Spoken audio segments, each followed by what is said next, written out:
ನಮಸ್ಕಾರ ಎಲ್ಲರಿಗೂ welcome back. ನಾನು ಮಂಜು, ನೀವು ನೋಡ್ತಿದ್ರಿ ಮಂಜು ಸ್ಟೋರೀಸ್.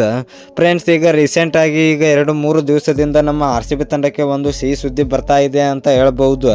ಹೌದು ಫ್ರೆಂಡ್ಸ್, ಇದೊಂದು ಬಿಗ್ ನ್ಯೂಸ್, ಸಿಹಿ ಸುದ್ದಿ ಅಂತ ಹೇಳ್ಬೋದು ನಮ್ಮ RCB ತಂಡಕ್ಕೆ. ಹಾಗಾದರೆ ಆ ಸಿಹಿ ಸುದ್ದಿ ಏನು ಅಂತ ಈ ವಿಡಿಯೋದಲ್ಲಿ ತಿಳಿಸ್ಕೊಡ್ತೀನಿ. ಅದಕ್ಕಿಂತ ಮುಂಚೆ ನೀವು ಇನ್ನೂ ನಮ್ಮ ಚಾನಲನ್ನು ಸಬ್ಸ್ಕ್ರೈಬ್ ಮಾಡಿಲ್ಲ ಅಂದರೆ ಈ ಕೂಡಲೇ ಸಬ್ಸ್ಕ್ರೈಬ್ ಮಾಡಿ. ಇನ್ನು ಫ್ರೆಂಡ್ಸ್, ನಮ್ಮ RCB ತಂಡಕ್ಕೆ ಬರ್ತಾ ಇರುವ ಸಿಹಿ ಸುದ್ದಿ ಅದು ಬೇರೆ ಏನೂ ಅಲ್ಲ. ನಮ್ಮ RCB ತಂಡದ ಆಟಗಾರ ಜಕೋಬ್ ಬೆಥೆಲ್ ಅವರು ನಮ್ಮ RCB ತಂಡಕ್ಕೆ ಈ ಸೀಸನಲ್ಲಿ ಆಡ್ತಾರೆ ಅಂತ ಕನ್ಫರ್ಮೇಷನ್ ಬರ್ತಾ ಇದೆ. ಈಗ ರೀಸೆಂಟಾಗಿ ಒಂದು ವಾರದ ಹಿಂದೆ ಅವರಿಗೆ ಇಂಜುರಿ ಆಗಿದೆ, ಅವರು ಮಿಸ್ ಆಗ್ತಾರೆ, ಅವರ ಜಾಗದಲ್ಲಿ ಬೇರೆ ಒಬ್ಬ ಪ್ಲೇಯರ್ ರಿಪ್ಲೇಸ್ಮೆಂಟ್ ಆಗಿ ಬರುತ್ತಾರೆ ಅಂತ ಫುಲ್ ವೈರಲ್ ಆಗ್ತಾ ಇದ್ವು ವಿಡಿಯೋಸ್ಗಳು.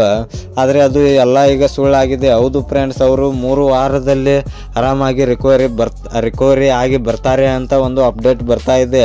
ಅವರು ಫಸ್ಟ್ ಮ್ಯಾಚ್ನಿಂದಲೇ ಅವರು ಅವೈಲೇಬಲ್ ಆಗಿರುತ್ತಾರೆ ಅಂತ. ಜಕೋಬ್ ಬೆಥೆಲ್ ಅವರಿಗೆ ಅಷ್ಟೇನು ಸೀರಿಯಸ್ ಆಗಿ ಇಂಜುರಿ ಆಗಿಲ್ಲ, ಸ್ವಲ್ಪ ಕಾಲಿನಲ್ಲಿ ಸ್ವಲ್ಪ ಮಾತ್ರ ಇಂಜುರಿ ಆಗುತ್ತೆ ಅಂತೆ. ಈಗ ಜಕೋಬ್ ಬೆಥೆಲ್ ಅವರು ನಮ್ಮ RCB ತಂಡಕ್ಕೆ ಬಂದಿದ್ದು ಒಂದು ದೊಡ್ಡ ಸಿಹಿ ಸುದ್ದಿ ಅಂತ ಹೇಳ್ಬೋದು. ಹೌದು ಫ್ರೆಂಡ್ಸ್, ಅವರು ಅಂತ ಹೇಳ್ಕೊಳ್ಳೋಂಥ ಫಾರ್ಮ್ನಲ್ಲೆಲ್ಲ, ಆದರೆ ಅವರು ಯಾವ ಟೈಮ್ನಲ್ಲಿ ಯಾವ ಥರ ಸಿಡಿಲೊಬ್ಬರ ಬ್ಯಾಟಿಂಗ್ ಆಡುತ್ತಾರೆ ಅಂತ ಹೇಳೋದಕ್ಕೆ ಆಗೋಲ್ಲ. ಜಕೋಬ್ ಬೆಥೆಲ್ ಒಬ್ಬ ಸಿಕ್ಸರ್ ಕಿಂಗ್ ಅಂತ ಹೇಳ್ಬೋದು.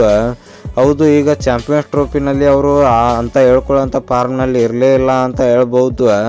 ಈ ವರ್ಷ ನೋಡೋಣ ನಮ್ಮ RCB ತಂಡಕ್ಕೆ ಇವರ ಲಕ್ ಇದೆಯಾ ಅಂತ. ಜಕೋಬ್ ಬೆಥೆಲ್ ಅವರ ಒಬ್ಬ ಯಂಗ್ಸ್ಟರ್ ಅಂತ ಹೇಳ್ಬೋದು. ಇವರಿಗೆ ಪ್ಲೇಯಿಂಗ್ ಲೆವೆಲ್ನಲ್ಲಿ ಚಾನ್ಸ್ ಸಿಗುತ್ತಾ ಇಲ್ಲ ಅಂತ ನಾವು ಇನ್ನೂ ಕಾದು ನೋಡಬೇಕು.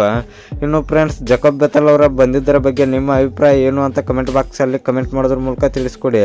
ಇನ್ನು ಈ ವಿಡಿಯೋ ಇಷ್ಟ ಆದರೆ ಲೈಕ್ ಮಾಡಿ, ಶೇರ್ ಮಾಡಿ, ಸಬ್ಸ್ಕ್ರೈಬ್ ಮಾಡಿ. ನಮಸ್ಕಾರ ಫ್ರೆಂಡ್ಸ್.